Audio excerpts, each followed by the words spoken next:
Welcome back to another monthly Terran-R program update. Let's explore the latest progress across design, build, test, and launch. This month, the team released 2,207 flight parts.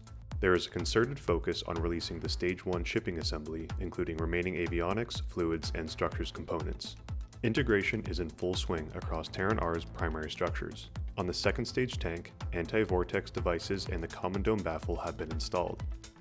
Mechanical assembly for both the fuel and LOX tanks has been closed out, with the LOX lid, thrust cone, and headband installed.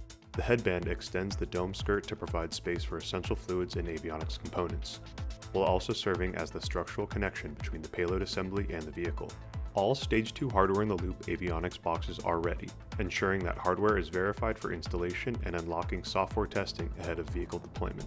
The Stage 1 downcomer was fully welded together and began acceptance testing. Work on the dedicated qualification unit is advancing in parallel, with barrel sections being painted and joined together on the circumferential friction stir welder. Stringer and joiner operations are in progress, supporting ongoing integration milestones. On the thrust structure, all internal trays have been installed, and the team ran a leak check on the outer ring, paving the way towards engine integration. In propulsion, additional first stage AON-R flight engines were manufactured, assembled, and shipped. Dozens of first and second stage components and internally designed valves were manufactured and underwent successful test campaigns. Alongside flight production, there was a strong emphasis on scaling manufacturing capacity to align with Terran-R ramp rates. A second circumferential friction stir welder was installed, enabling simultaneous stage builds. The horizontal friction stir welder is now online and producing stringer to panel subweldments for future flight hardware, marking a major milestone in panel production capability.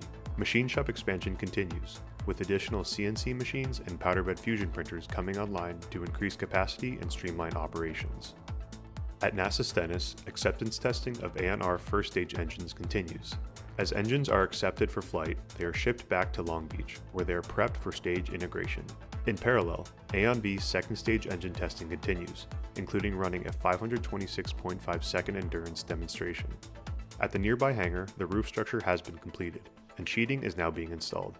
On the A2 stage test stand, live ring lift installation is complete, and fluids for it are being machined and routed.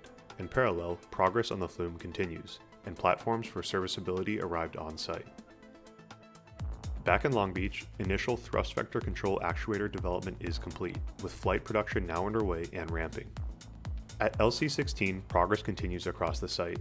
Diverter piping, which will channel exhaust gas away from the pad, is being fabricated. The transporter erector upper strongback has been unloaded and is undergoing outfitting. The first set of rails which will guide the transporter erector between the horizontal integration facility and the launch pad has been installed. Work has also begun to lift the water tower, now standing at 180 feet tall. And concrete was poured for the lightning protection system pile cap.